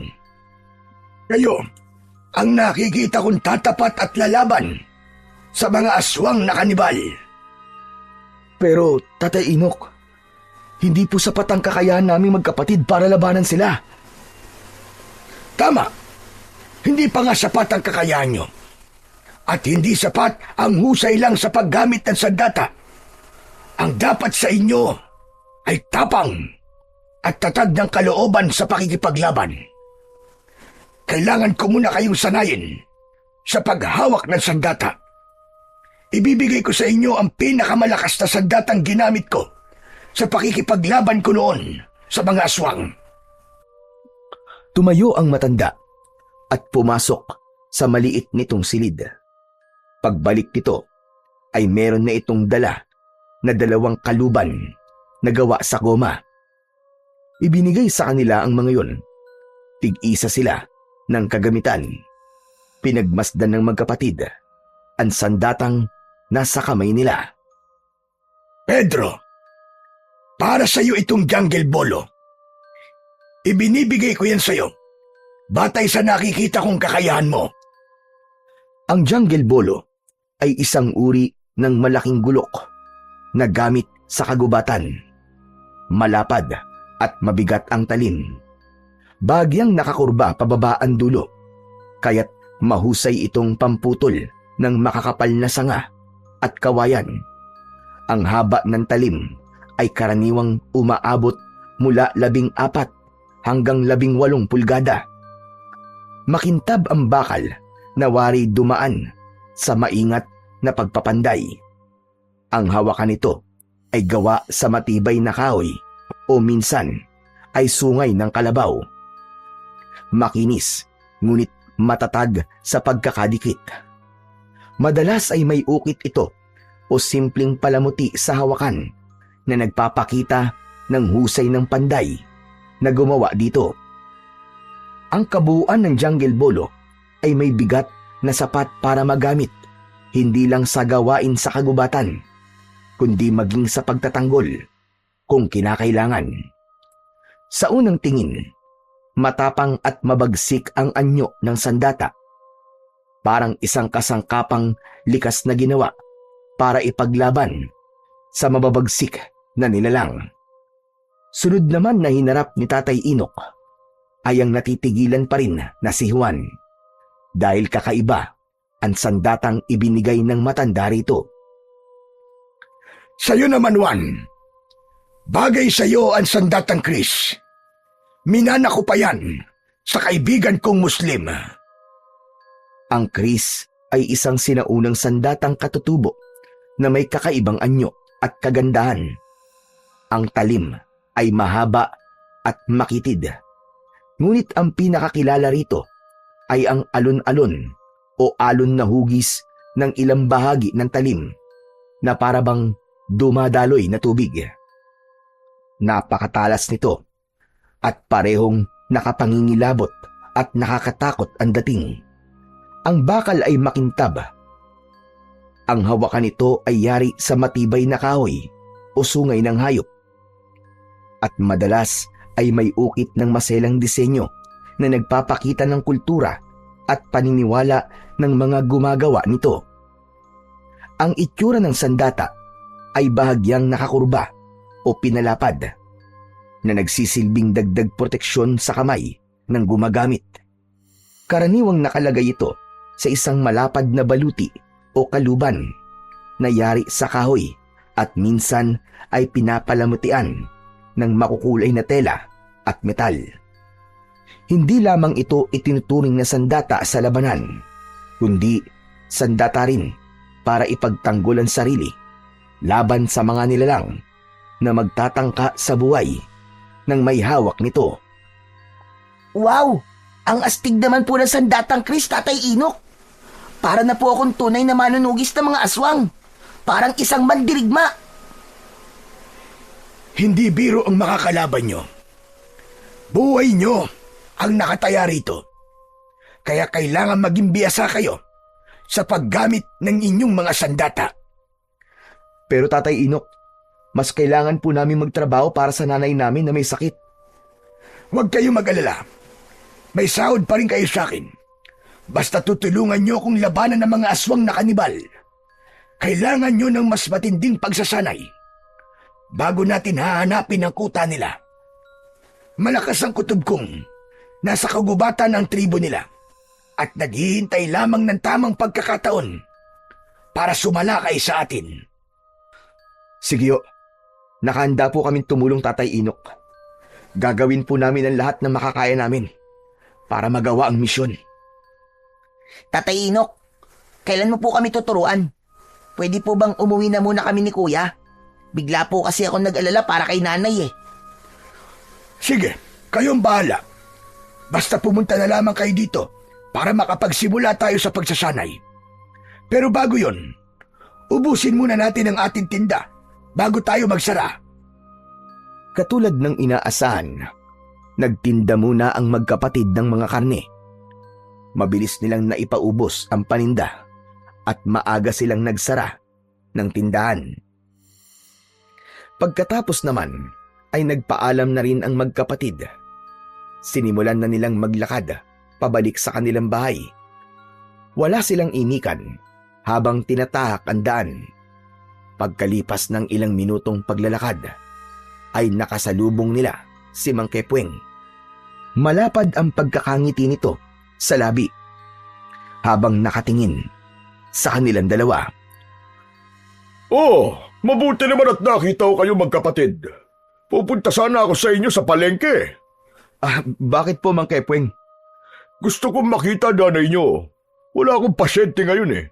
Tamang-tama sana para magamot ko na kagad ang nanay nyo. Nagkatinginan ang magkapatid. Hindi nila alam kung ano ang isasagot sa lalaki. Ngunit tumango naman si Pedro kay Juan bilang pagpapakita ng pagsang-ayon nito sa sinasabi ni Mang Kepweng. Pero hindi yun nakaligtas sa paningin ng albularyo. Bakit parang wala kayong tiwala sa panggagamot ko? Hindi naman po sa ganun, Mang Kepweng. Kaya lang po wala po kasi kaming pambayad sa inyo eh. Ano ba naman kayo? Sinabi ko na nga na libre ang aking serbisyo. Magaan kasi ang loob ko sa inyo dalawa na magkapatid. Kaya ano pang hinihintay nyo? Tara na! Huwag na kayong mahiya. Pampihira naman kayong dalawa. Kuya, libre naman pala eh. Sige po, Mang Kepweng. Sumama na po kayo sa amin ni Kuya, pauwi na po kami. Maaga po kasi kami nagsara ngayon eh. Aba, maganda yun ah. O sige, kung gano'n sasama na ako sa inyo. Habang naglalakad, ay nag-usap ang tatlo tungkol kay Tatay Inok. Kaya hindi na malaya nila na nakarating na sila sa kanilang bahay. Pinapasok nila si Mang Kepweng na panayan tingin sa palibot ng kanilang kubo. Pagpasok nila hanggang kusina ay nakita nilang abala sa pagluluto ng karne ng kambing si Aling Senab. Nakatalikod ito sa kanila kaya't hindi nito namamalayan na nakapasok na pala ang magkapatid. Nay, nandito na po kami. Maaga po kami nagsara ngayon. Nay, meron po kami kasamang albularyong titingin po sa sakit nyo. Aba, akala ko ba Pagharap ni Aling Senab, nabitiwan ito ang hawak na sandok at natigilan sa kanyang kinatatayuan. Hindi nito inaalis ang tingin sa nakatayong si Mang Kepweng. Nagtataka naman ang magkapatid sa kakaibang ikinilos na yon ng kanilang ina. Habang si Mang Kepweng naman ay nakangiting nakatingin kay Aling Senab. Nay, Mang Kepweng, magkakilala po ba kayong dalawa? Si Aling Senab ang unang nakabawi sa pagkabigla. Ngunit kapansin-pansin ang pagbabago sa kilos nito. Nanghihinang napaupo ito at hindi tumitingin kay Mang Kepweng. Bumundol ang kaba sa dibdib ni Pedro dahil ramdam niya ang tensyon sa loob ng kusina. Kaya naman, hindi niya iniwan ang kanyang ina. Halata ang panginginig sa katawan nito habang si Juan naman ay pinaupo sa mahabang bangko si Mang Kepweng paharap sa lamesa. Pasensya na kayo. Baka masama lang ang pakiramdam ng nanay nyo. Oo, masama nga ang pakiramdam ko mga anak. Sige na, lumabas na muna kayo. At ako na lang ang makikipag-usap kay Mang Kepweng. Magkasamang lumabas ng kusina ang magkapatid. Ngunit nanatili silang nakaupo sa upuan nila sa sala habang pinakikiramdaman ang nangyayari sa paligid. Maging sa kung ano ang pinag-uusapan ng mga ito sa loob ng kusina. Hindi tuloy maiwasan ng magkapatid na hindi magtaka at hindi mag-alala sa mga nangyayari. Kuya, teka lang. Sa palagay mo, tama bang iniwan natin si nanay na mag-isa habang kausap si Mang Kepweng? Ewan ko, Juan. Hindi ako mapalagay. Alam mo, para talagang may mali eh. Halata na natakot si nanay kay Mang Kepweng. Ayaw niya lang ipakita sa atin. Magsasalita pa sana si Pedro nang lumabas si Mang Kepweng sa kusina. Kasunod, ang nakangiti nilang ina. Nagkatinginan silang dalawang magkapatid sa pagbabago ng emosyon ni Aling Senab. Huwag na kayo mag-alala sa nanay niyo. Marami na akong ginamot na katulad ng sakit ng nanay niyo. Lahat naman ay gumaling. Dati ko siyang kaibigan, kaya ganun na lamang ang kanyang gulat nang magkita kami. O siya, sige, paano? Aalis na rin ako. Basta't iinimin niya ang gamot na iniwan ko para sa kanya. Napatayo sa kinauupuan ang magkapatid dahil sa masayang balita na narinig nila mula kay Mang Kepweng. Tila nawala ang pag-aalala sa dibdib ni Pedro nang makitang maayos na ang kanilang ina. Inihatid pa nito si Mang Kepweng hanggang sa labasan. Hindi lang talaga mawala sa isip ni Pedro ang panginginig na yon ng kanyang ina kanina. Ngunit pinagbatayan na lamang niya ang masiglang pagkilos ng kanilang ina habang kausap si Mang Kepweng. Parang walang nangyari na bigla itong lumakas. Pagkatapos umalis ni Mang Kepweng, ay nagpaalam na rin sila sa kanilang ina na kailangan nilang bumalik sa palengke dahil balak ni Tatay Inok na turuan sila sa paggamit ng kakaiba nilang mga sandata. Hindi nila sinabi sa kanilang ina na balak nilang maging isang manunugis ng mga aswang na kanibal. Dahil ayaw na nilang mag-alala pa ito sa kanilang dalawa ng kanyang nakababatang kapatid na si Juan. Pagkatapos pumayag ni Aling Senab, ay naglakad na sila papunta sa palengke. Lumipas lang ang ilang minuto, ay maayos nilang narating ang kinaroroonan ng kanilang pwesto. Nadatnan nila ang matanda na kanina pang naghihintay sa kanila. Sinabi nila kung bakit sila natagalan. Ikaw na muna, Pedro, ang tuturuan ko kung paano gumamit ng jungle bolo. Pero sa kakahuyan natin gagawin ang pagsasanay dahil maraming tao rito. Hindi nila tayo pwedeng makita. At Tatay Inok, sabay niyo po ba kaming tuturuan ni Kuya? Oo, nakikita ko naman na mabilis kayong matututo sa mga ituturo ko sa inyo. Meron na talagang mga nakahandang kagamitan na pagsasanayan natin sa kakahuyan. Hindi nga sila nagtagal sa palengke at agad silang pumunta sa kakahuyan para sa pagsasanay na kanilang gagawin. Pagkalipas ng ilang minutong paglalakad, ay tumambad sa kanilang paningin ang lugar kung saan ay merong mga nakatayong mga kahoy na sinadyang ibaon. Ang paligid ay napapalibutan ng matataas na mga puno na nagsisilbing bubong laban sa sikat ng araw. Habang ang mga ugat at damo sa lupa ay nagsusulputan na parang mga ahas na gumagapang. Sa isang maluwag na bahagi ng gubat, nilinis ni Pedro ang lupa gamit ang kanyang jungle bolo. Isang mabigat at matalim na talim na kayang sumibak ng mga sanga at kawayan. Dito niya ginamit ang kanyang lakas at kasanayan ayon sa sinabi ni Tatay Inok. Ang mga troso na nakatayo ay ginawa niyang target. Bawat hampas ng jungle bolo ay may tunog na matalim na sumasama sa hangin. Sa paligid ay naririnig ang huni ng mga ibon at kaluskos ng mga hayop sa damuhan. Tila nakikiisa sa kanyang puspusang pagsasanay. Ang pawis ay tumutulo na sa kanyang noo at ang bawat galaw niya ay nagpapakita ng tapang at determinasyon. Ang lugar na yon, bagamat payak, ay nagsilbing lihim na pugad kung saan hinuhubog ni Pedro ang kanyang sarili. Hindi lamang bilang mandirigma, kundi bilang taong handang ipaglaban ang baryong nilipatan. Habang si Juan naman ay nagsisimula na rin sa pagsasanay gamit ang kris. Isang sandatang may kakaibang anyo. Ang talim naman nito ay alon-alon na parabang dumadaloy na tubig. Sa bawat pagwasiwas ng mga kamay nito, kumikislap ang bakal na tila apoy na sumasayaw. Mahigpit ang kapit nito at bawat hakbang sa damuhan ay sinasalubong ng mabilis at tiyak na galaw. Ginawa nilang katulong ang katahimikan ng gubat.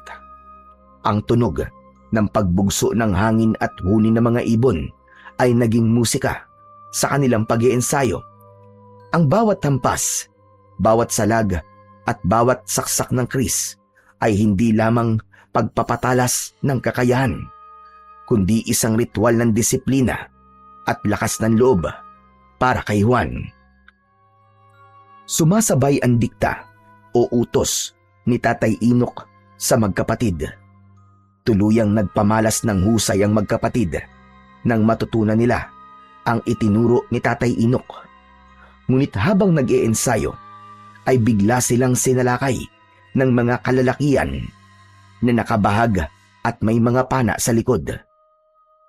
May mga pinturang kulay puti ang mga muka at sumisigaw ng kakaibang pag-angil at paghuni ng bibig. At tanging ang mga ito lamang ang nagkakaintindihan. Pinalibutan sila ng kakaibang mga nilalang.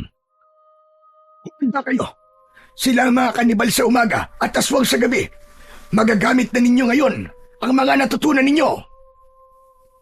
Maging si Tatay Inok ay humanda na rin sa pakikipaglaban sa mga bagong dating na nilalang. Halos 10 ang bilang ng mga taong may kakaibang mga itsura. Lahat ay nakangisi na kulay pula ang mga mata. Ang mga ngipin ng mga ito ay matutulis na parang pangil ng mababangis na mga hayop. Nakatayo sa gitna ng maluwag na kakahuyan ng 3 habang pinakikiramdaman ang galaw ng mga kanibal sa kanilang paligid.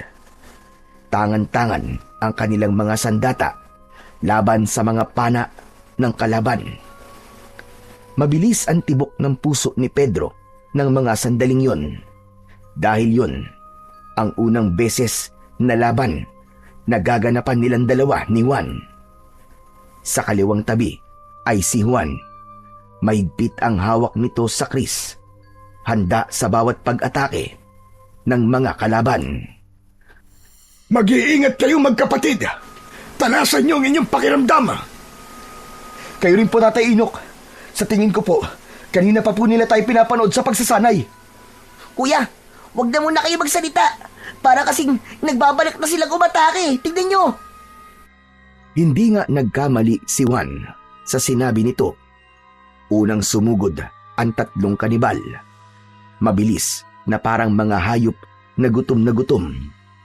Isang malakas na hampas ng jungle bolo ni Pedro ang dumurog sa isang balikat ng kanibal, habang ang isa naman ay tumilapon sa damuhan nang salubungin ng kris ni Juan ang iba pang kanibal.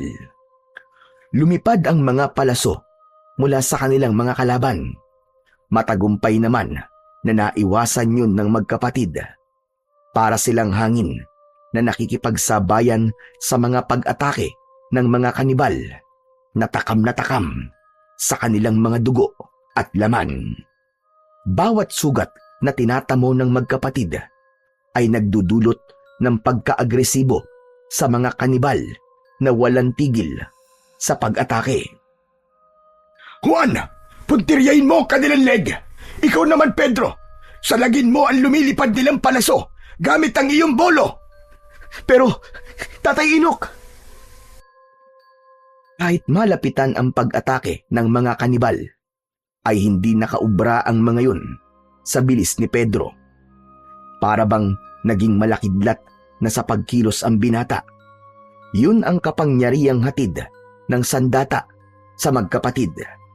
Kaya naman, marami ang bumabagsak na kalaban sa lupa at si Juan ang tagagilit ng leeg ng mga nakahandusay na kanibal. Habang ang natitirang mga kalaban ay patuloy sa pag-angil na parabang hindi natatakot sa sandata ng magkapatid. Si Juan naman ay kumilos na parang sumasayaw sa indayog ng hangin. Inikot nito ang katawan at sa isang mabilis na saksak ng Kris ang tumapos sa ikatlong kalaban. Maya-maya pa, dumating ang iba pang mga kanibal. Mas lalong naging mabilis ang kilos ng magkapatid, habang si Tatay Inok naman ay humihingal na nakikipaglaban sa mga kanibal. Mas dumarami at lumalakas ang sigaw, ang mga hampas ng kalmot at paglipad ng mga palaso sa kanilang kinatatayuan. Tinamaan ng palaso sa balikat si Pedro. Padaplisyon, kaya hindi masyadong dumugo. Ngunit bigla siyang natigilan nang makitang unti-unting naghihilom ang sugat niya sa katawan, at nakita rin yun ni Juan dahil maging ang sugat nito ay nawawala rin. Huwag na kayong magtaka, sapagkat ang hawak ninyong mga sandata ay merong taglay na kapangyarihan na kayang magpagaling ng sugat sa sino man na may hawak nito. Kaya huwag na kayo mag-alala. Tapusin na natin ang laban dahil nagsisimula na silang sumalakay. Sige, sugod! Ang 5 bagong dating na kanibal ay sabay-sabay na umatake sa kanila. Mabilis na umatras si Tatay Inok, ngunit bago pa malapitan, 2 katawan ang bumagsak matapos tagain ni Pedro ang mga sumugod. Si Juan ay humarang sa natira. Ang bawat alon ng Kris ay tumatama sa laman hanggang sa duguan ng humahandusay sa lupa ang mga kanibal. Pagod na sila, ngunit matatag pa rin silang nakatayo sa gitna. Hinarap nilang 3 ang nalalabing 2 kanibal. Humaginit ang itak ni Tatay Inok. Tumusok sa dibdib ng isa. Ang huli ay sumugod naman kay Pedro. Ngunit mabilis itong hinarangan ni Juan at sabay nilang tinapos ang buhay nito sa pamamagitan ng saksak gamit ang Kris. Kasabay ng matalim na hiwa ng jungle bolo. Natalo ang mga kalaban at sabay-sabay na nasunog ang mga katawan. Ang katahimikan ay binalot ng hingal mula sa pagod na katawan ni na Pedro, Juan at Tatay Inok. Hingal na hingal sila, ngunit nakatindig pa rin. Magkakatabi ang 3. Sa gitna ng kanilang pakikipaglaban, napatunayan nilang hindi lamang sandata ang nagbibigay ng lakas, kundi ang pagkakaisa, tapang at tibay ng loob sa pagharap nila sa mga nilalang. Sa tagal ng kanilang labanan, malapit nang dumilim ang kapaligiran. Isinama ng magkapatid si Tatay Inok sa kanilang bahay, ngunit pagdating nila sa kanilang tirahan, tumambad sa kanilang paningin ang sirang bahay at bukas na pintuan. Bumundol ang kaba sa dibdib ni Pedro. Ano nangyari dito? Nay! Nay, nasaan kayo? Nay, nandito na po kami ni Juan! Ngunit walang tugon mula sa kanilang ina na si Aling Zenab. Naluluwang pumasok sa loob ng bahay si Juan at hinanap ang ina sa lahat ng sulok ng bahay. Pagbalik sa labas ay naluluha itong nagsalita habang nanginginig ang katawan dahil sa takot at pag-aalala. Kuya, nawawala si nanay. Hindi natin siya dapat iniwanan mag-isa dito. Malamang na merong kumuha sa nanay nyo. Sa itsura ng bahay nyo, parang nagkaroon ng matinding habulan mula sa mga taong kumuha sa inyong ina. Tatay Inok, ano na pong gagawin namin? Tulungan niyo po kaming mahanap si nanay. May sakit po siya, Tatay Inok. Baka po kung ano po nangyari sa kanya. Sa palagay nyo, sino ba ang kukuha sa nanay nyo? Bago lamang kayo rito sa baryo at imposibleng may magtangka sa buhay ng nanay nyo. Hindi po bago si nanay sa lugar na to, Tatay Inok. Dahil dito po siya ipinanganak. Kaya nga po nagtataka kami kung bakit bumalik siya rito eh. Kung ganito po pala kagulo ang lugar na to. Sino pang nakakaalam sa lugar na to? Si Mang Kepwing po. Yung albularyo pong gumamot kay nanay. Mang Kepwing? Mang Kepwing baka mo? Isang albularyo? Teka, parang narinig ko na ang pangalan niya. Pero hindi sa isang albularyo. Kilala ko ang lahat ng albularyo sa baryong ito. Imposible yun. Dahil palagi ako naglilibot sa baryong ito. Biglang nangihinang napaatras ng hakbang ang matanda. Bumakas ang takot sa mga mata nito at nag-aalalang napasulyap sa kanilang dalawang magkapatid. Hindi maaari. Kung hindi ako nagkakamali, si Kepwing ang nagdala sa nanay niyo sa kanilang tribo. Po, bakit naman po makakarating sa tribo si nanay? Dahil nakakasigurado ko si Kepwing na tinutukoy niyo ay ang anak ng pinuno ng mga kanibal na napatay ko at balak na magiganti sa akin. Siya ngayon, ang pinuno ng mga aswang na kanibal. Pero bakit naman po madadamay si nanay? Wala po siyang alam sa away niyo. Yun na nga ang ipinagtataka ko, Pedro. Dahil ang kanilang mga pinapatay ay ang lahat ng may kinalaman sa aking lahi. Pero Tatay Inok, nabanggit po din nanay sa amin na kaibigan daw po niya si Mang Kepwing. Kaya po nagtiwala po kami ni Kuya sa kanya. Nagtiwala kayo. Kahit mabigat ang nararamdaman nyo sa kanya, di ba? Ang taong merong masamang budi, kadalasan, ay nararamdaman ng mga taong nakapalibot sa kanya ang bigat ng kanyang presensya. Posibleng ginamitan ng hipnotismo ang nanay nyo para umanib siya sa kanilang lahi. Tiyak na may ibang dahilan. Nasa panganib ngayon ang nanay nyo.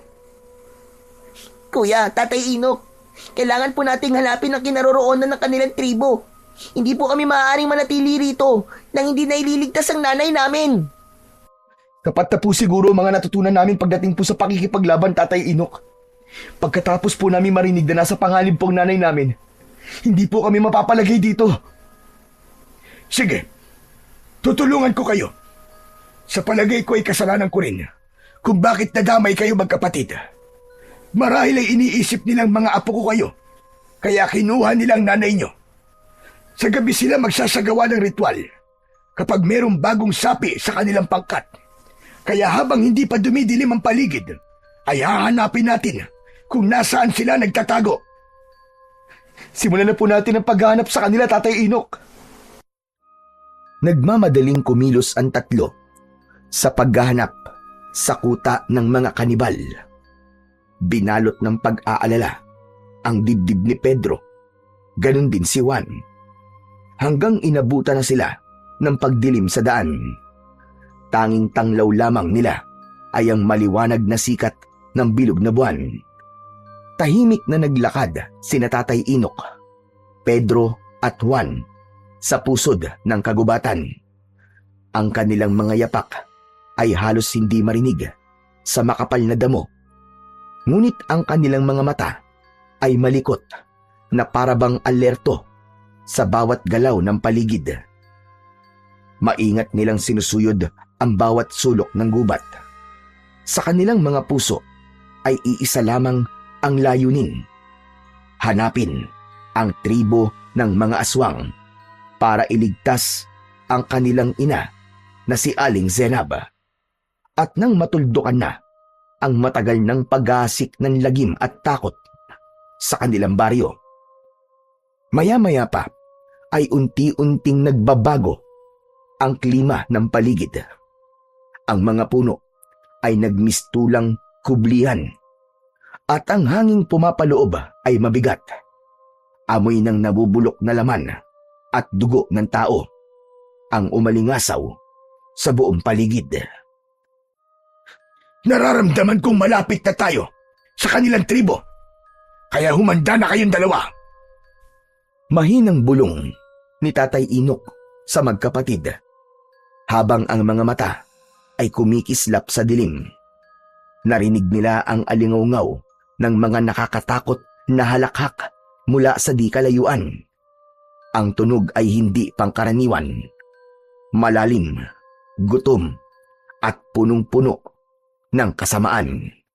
Dumagdag pa rito ang mga matang nagliliwanag mula sa kadiliman. Dahan-dahang lumitaw mula sa pagitan ng mga puno ng kahoy. Sa wakas, natagpuan nila ang kanilang hinahanap, ang nakatagong tribo ng mga aswang. Kitang-kita ni na Pedro at Juan ang kanilang ina na nakagapos sa kawayang nakabalagbag sa itaas ng kakahuyan. Walang malay at merong mga pasa sa katawan. Habang ang malaking kawa ay kumukulo, nakalagay ang mga lamang loob ng mga biktima ng mga ito. Sa gitna ng nag-aalab na mga sulo, nagsasayaw ang mga nilalang na kalahating tao at kalahating halimaw. Ang mga balat ay kulay abo, ang mga kuko ay matutulis, at ang mga ngipin ay kumikintab sa dugo ng huli nilang mga biktima. Tahimik na nagtagpo ang tingin ng tatlo. Walang salita, ngunit malinaw ang kanilang pasya na ang labanan ay hindi na nila maiiwasan. Pumunta sa gitna ng mga aswang si Mang Kepweng. May hawak itong sibat na gawa sa matulis na bato. Alam kong susugod kayo sa tribo namin. Dahil hawak ko ang pinakamahalagang bagay sa mga buhay nyo. Nagkakamali ka. Wala akong kinalaman sa kanila. Kaya wag mo silang idamay. Pakawalan mo ang nanay nila. Dahil kung hindi, mangyayari rin sa inyo ang ginawa namin kanina sa mga tauhan mong hayop ka. Matagal na panahon na kitang hinahanap, tanda. Pagkatapos pakakawalan ko lamang ang nag-iisa kong alas. Nagkakamali ka. Hindi mo ba talaga nakikilala ang babaeng nakatali sa itaas ng puno? Pambihira. Napakawalang kwenta mo palang ama kung sarili mong anak ay hindi mo makilala. Pambihira. Ako lang pala ang nakakakilala sa kanya. Matagal kong pinag-aralan ang lahat ng tungkol sa'yo, tanda. Ano ang ibig mo sabihin? Itanong mo sa dalawang kasama mo kung ano ang pangalan ng kanilang ina. Napasulyap si Tatay Inok sa gawi ng nag-aalalang magkapatid. Nagtataka sila sa naging pag-uusap ng dalawa. Pedro, Juan, ano ang totoong pangalan ng nanay ninyo? Senab po.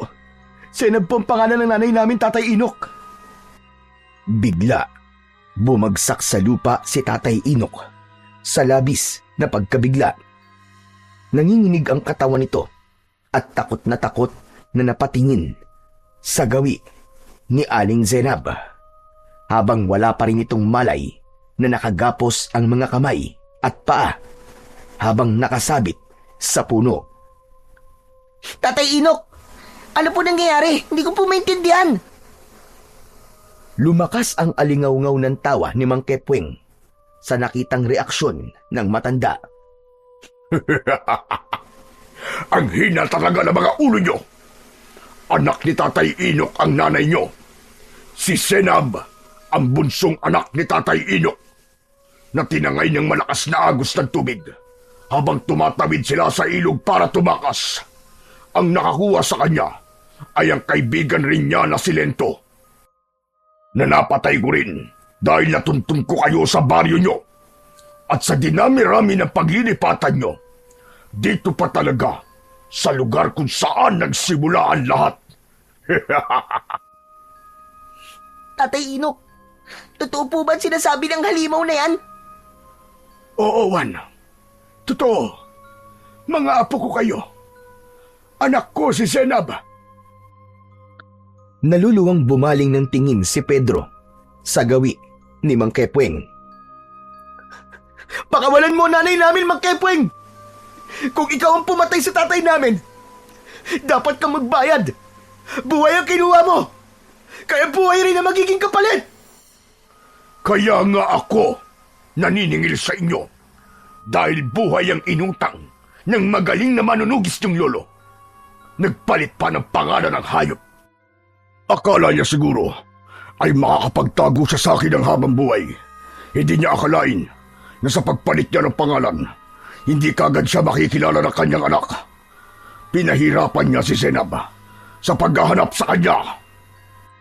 Pakawalan mo ang anak ko, hayop ka! Tayong dalawa magtuos! Huwag mong idamay ang pamilya ko! Ako lang ang may kasalanan sa'yo. Sobra na ang buhay na kinuha mo sa akin. Kaya tama na! Tapusin na natin ito! Nagkakamali ka. Damay-damay na to. Ubusan ng lahi. Matirang matibay. Tama lang, Satsat! Simulan na natin ang laban! Unang sumugod ang galit na si Juan. Hawak ang kanyang kris. Napuno ng sigawan ang salubungan ng mga naglalaban. Sabay-sabay na sumugod ang mga alagad ni Mang Kepweng. Kumakaway sa ere ang matutulis na mga kuko at pangil na kumikislap sa liwanag ng apoy sa gitna ng tribo. Ngunit sa sandaling yon, sina Tatay Inok, Pedro at Juan ay nagmistulang mga hangin na gumagalaw ng magkakahiwalay para labanan ang mga halimaw. At bawat galaw nila ay mabilis at halos hindi masundan ng mga mata. Maliban kay Tatay Inok na dahil sa katandaan ay madaling napapagod at nagpapahinga sa bawat kanibal na napapatay nito. Si Pedro naman ay kumikilos na parang naglalaho at muling sumusulpot. Ang kanyang jungle bolo ay sumasabay sa ihip ng hangin. Dumadaplis, ngunit eksaktong tumatama sa dibdib ng bawat aswang na lumalapit sa kanya. Para siyang ihip ng hangin na di mahawakan. Ngunit sa likod ng bawat dampi ng kanyang sandata ay may kasamang sugat na nagdudulot ng kamatayan sa bawat tatamaan ng kanyang jungle bolo. Si Juan naman, hawak ang kris, ay parang ipo-ipo. Ang bawat hampas ay sabay na bumabagsak ang mga kalaban sa lupa habang nagkikisay ang katawan na hinahabol ang sariling hininga. Pinipigilan ng mga aswang ang pagbulwak ng kanilang dugo mula sa sugat na likha ng kris ni Juan. Kasabay ng pagkasunog ng katawan ng mga ito. Ang bawat pag-atake ay walang tunog. Tanging ihip lamang ng hangin ang maririnig bago bumagsak ang isang aswang sa lupa, duguan at wala ng buhay. Ang bawat pagwasiwas ng mga kamay ng magkapatid ay parang alon ng hangin na pumupunit sa balat ng mga aswang na kumakalaban sa kanila. Isang mabilis na pagsaksak sa katawan ng natitirang kanibal ang ginawa ni Pedro. Tumagos ang kanyang jungle bolo sa likod nito. Bumagsak ang huling alagad sa lupa hanggang sa natira na lamang ang nakatayo na si Mang Kepweng. Si Tatay Inok ang umakyat sa puno para iligtas ang anak, habang sina Pedro at Juan ay nakatayo paharap sa pinuno ng mga aswang na kanibal. Nasa dugo niyo talaga ang pagiging manunugis at matadero ng mga aswang. Hindi ko akalain na mas malakas pa pala kayo kay Tatay Inok. Dapat pala, pinatay ko na kayong magkapatid. Hindi mo na kailangan magsisi, hayop ka. Dahil huli na, kami naman ang kakatay sa'yo. Kaya simulan mo na magdasal sa hari ng kadiliman. Tignan ko lang kung matulungan ka lang Diyos-Diyosan mo dahil malapit na kayo magkita sa impyerno. Ngumisi ng nakakakilabot ang pinuno ng mga aswang na si Mang Kepweng. Umikot ito ng mabilis sa ere. Gamit ang sibat, inatake sila nito ng palo sa katawan. Bumagsak pasadsad sa lupa si Juan. Hindi rin naiwasan ni Pedro ang pagtama ng sibat sa kanyang tagiliran. Bumagsak siya sa lupa, ngunit itinukod niya ang kanyang jungle bolo. Mabilis at matapang na hinarap niya si Mang Kepweng. Naiiwasan nito, ang kanyang bawat pag-atake. Maya-maya pa ay naramdaman niya ang pagtulong sa kanya ng nakababata niyang kapatid na si Juan. Magkasabay silang umatake at sumugod sa kinaroroonan ni Mang Kepweng. Dahil sa bilis ng pagkilos ng magkapatid, hindi na nagawang iwasan ng kalaban ang kanilang mga pag-atake. Para sa tatay ko na pinatay mo! Mamamatay ka na ngayon sa mga kamay ko! Isang ubod ng lakas na pagsaksak sa tiyan ang ginawa ni Pedro. Tumagos ang talim ng jungle bolo hanggang sa likod nito. Kasunod ng pag-ikot naman ni Juan gamit ang kris. Nilaslas nito ang leeg ni Mang Kepweng at sabay nilang binunot ang kanilang mga talim at inulit ang pagsaksak sa katawan nito. Hanggang sa bumagsak sa lupa si Mang Kepweng. Naliligo ito sa sariling dugo at kung ano ang naging itsura ng mga naging biktima nito ay ganun din ang sinapit ni Mang Kepweng. Dilat ang mga mata at may lumalabas na dugo sa ilong at wakwak ang tiyan dahil sa tama ng jungle bolo ni Pedro. Habang ang leeg naman ito ay balat na lamang ang nakadikit sa katawan. Tila kinatay na baka. Brutal at malalang ganti ng magkapatid na matadero ang sinapit ng pinuno ng mga aswang. Napasulyap ang magkapatid sa gawi ni Tatay Inok habang ang kanilang ina na si Aling Senab ay nagkamalay na. Anak! Senab! Ang Tatay Rodolfo mo to! Ako si Tatay Inok! Tinulungan ako ng mga anak mo! Patawarin mo ko! Hindi ko alam na buhay ka pa! Ay, Diyos ko! Buhay nga po kayo!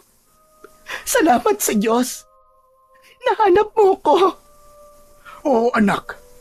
Ang mga anak mong sina Pedro at Juan ang nakahanap sa akin. Sa tulong ng Diyos, pinagtagpo kami ng mga anak mo. Kaya pala pamilyar sa akin ang kilos nila. Parang nakikita ko ang sarili ko sa kanila dahil taglay nila ang dugo ng pagiging isang matadero. Bilang isang manunugis ng mga aswang. May papalit na sa akin. Wala nang manggugulo sa atin, anak. Magkakasama na tayong muli. Buo na ang ating pamilya.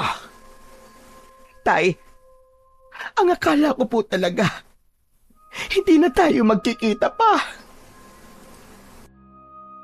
Isang malakas na hagulgol ng iyak ang narinig nila sa mag-amang matagal nang hindi nagkita. Habang sina Juan at Pedro naman ay hawak pa rin ang sandata na tumutulo pa ang sariwang dugo ni Mang Kepweng. Napalapit sila sa kinaroroonan ng kanilang ina. Inalalayan nila itong tumayo at nilisan ang lugar na yon ng magkakasama. Kasabay ng pagkasunog ng buong tribo ng aswang na kanibal. Magmula ng gabing yon ay wala nang naging balita tungkol sa mga lalaking natatagpo ang patay sa kakawyan. Wala na rin ang banta ng panganib at natahimik na ang kanilang mga buhay. Masayang muka ng magkapatid ang bumungad sa tindahan ng matanda bilang mga bagong matadero sa palengke.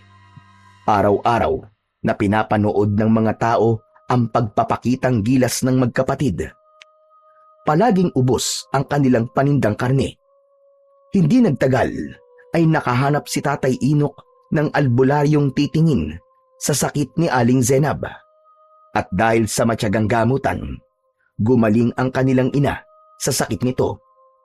Ngayon ay kasama na nila si Tatay Inok sa bahay at sila namang magkapatid ay isa ng napakahusay na matadero sa palengke ng baryo ng Kalumpit. Sa kwento ni na Pedro at Juan, higit pa sa kanilang husay at lakas ang naging sandigan nila sa bawat laban. Totoo na ang kanilang tapang at kasanayan sa sandata ay mahalaga, ngunit higit sa lahat, ang kanilang pananampalataya sa Panginoon ang nagbigay ng tibay sa kanilang loob para lumaban sa kampon ng kadiliman.